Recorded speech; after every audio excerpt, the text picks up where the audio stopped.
સાબરકાંઠા જિલ્લાના Prantij ST depot ખાતે ST કર્મચારી નિવૃત્ત થતા વિદાય સમારંભ યોજાયો હતો।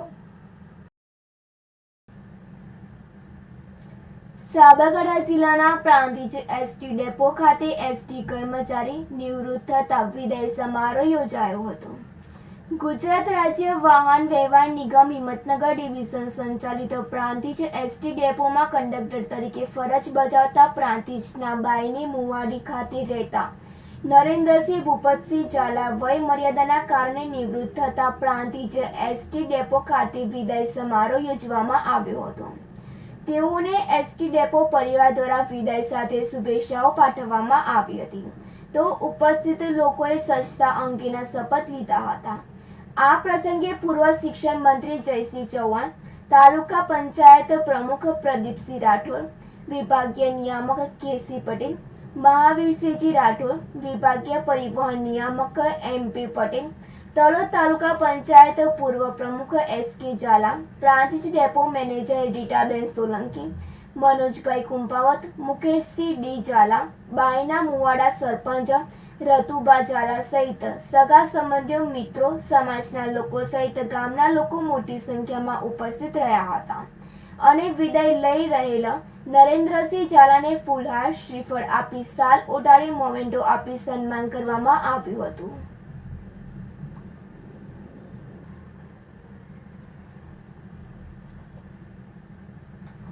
રમેશ મિસ્ત્રી સાથે તનિષા પરમાર, સિટી ન્યૂઝ, પ્રાંતિજ।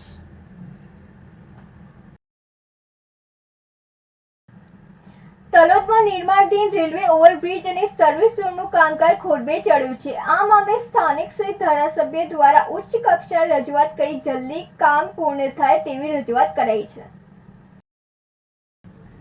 તલોદ શહેરમાંથી પસાર થતી મીટર ગેજ ટ્રેનની બોર્ડ ગેજમાં રૂપાંતર થતા જ રેલવે ઓવરબ્રિજ અને આસપાસના સર્વિસ રોડનું કામકાજ ખોરવે ચડ્યું છે।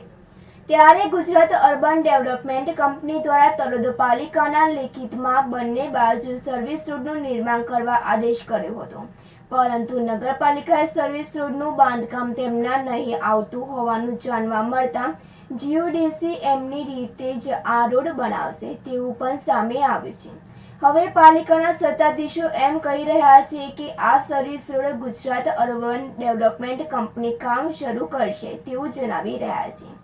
આમ તો આ સમગ્ર મામલે દોષનું પોટલું એકબીજા પર ઢોળી દેવાતા સ્થાનિકો પરેશાન બન્યા છે।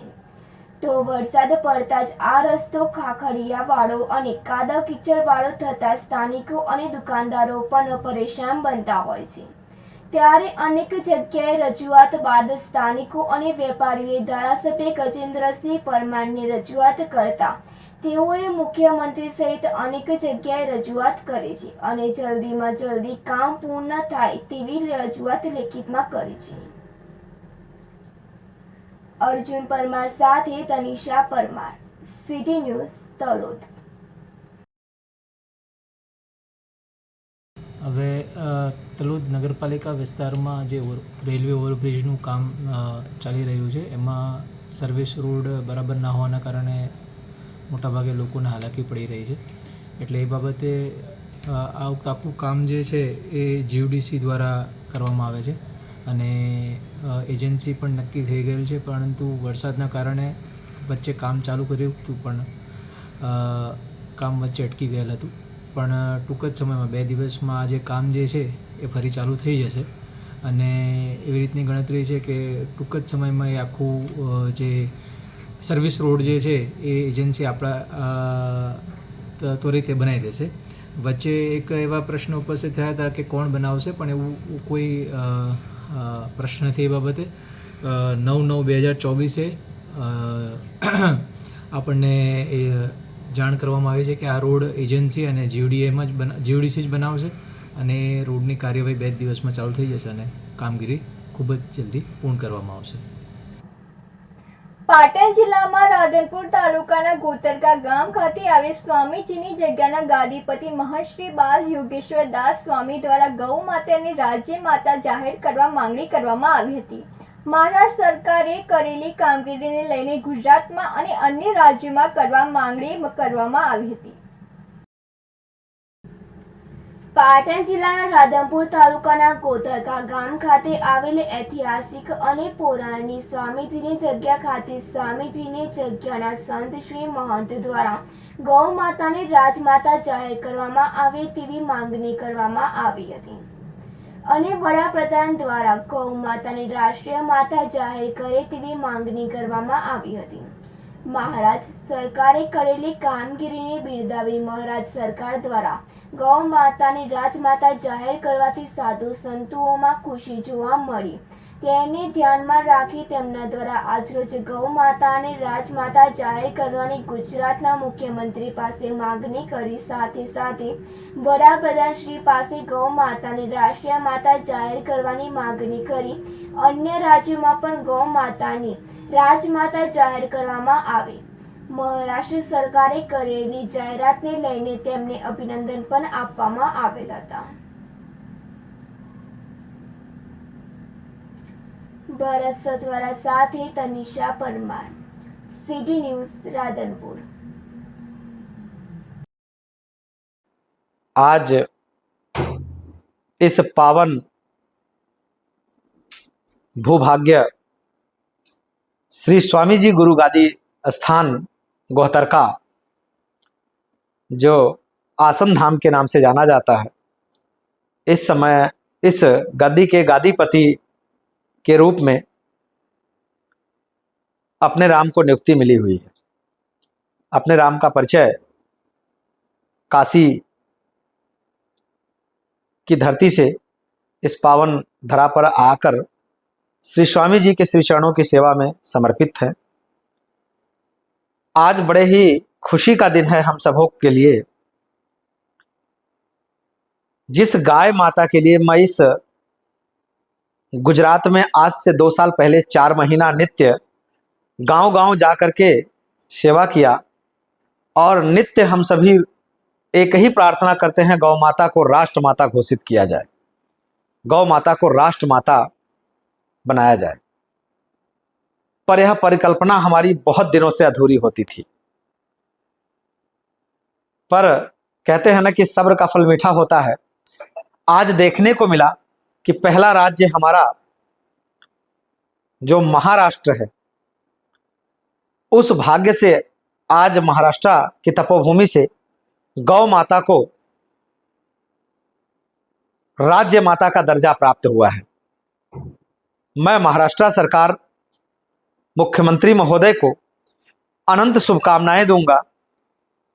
और हम तो शुरू से कहते थे, जो गौ माता को राष्ट्र माता कहे मैं उसे सदैव साधुवाद करूंगा, क्योंकि इस संसार को जीवित भी तारने वाली और इस संसार से शरीर के परोपरांत होने के बाद भी इस शरीर का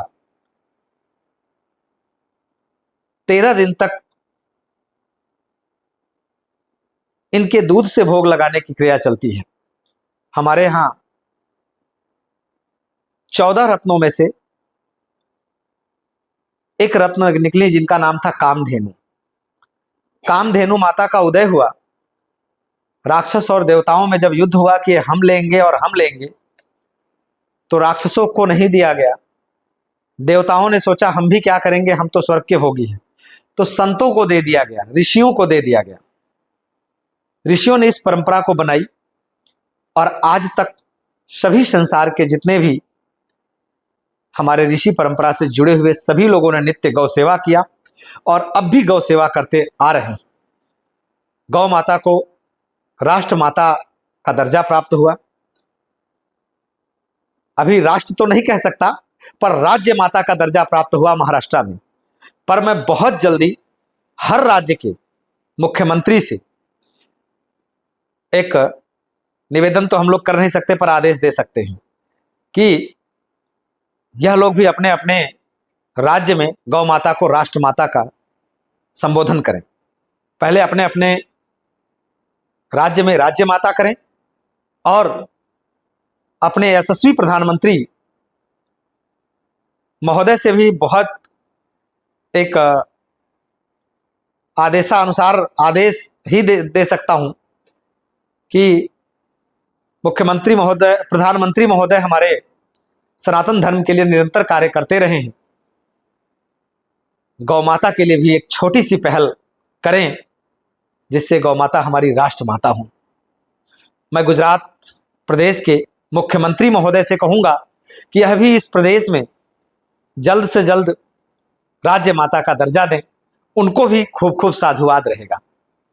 पुनः मैं समस्त धर्म प्रेमी भारतवासी और इस संपूर्ण संसार में गौ प्रेमी को अनंत शुभकामनाएं देता हूं। पहली पहल प्रारंभ हो गई है, बहुत जल्द ही हमारे हर प्रदेश के मुख्यमंत्री महोदय लोग राज्य माता का दर्जा देंगे और हमारे प्रधानमंत्री महोदय बहुत जल्दी इसे राष्ट्र माता का दर्जा देंगे। जब गौ माता को राष्ट्र माता घोषित होगा, भारत हिंदू राष्ट्र घोषित होगा। जय श्री राम।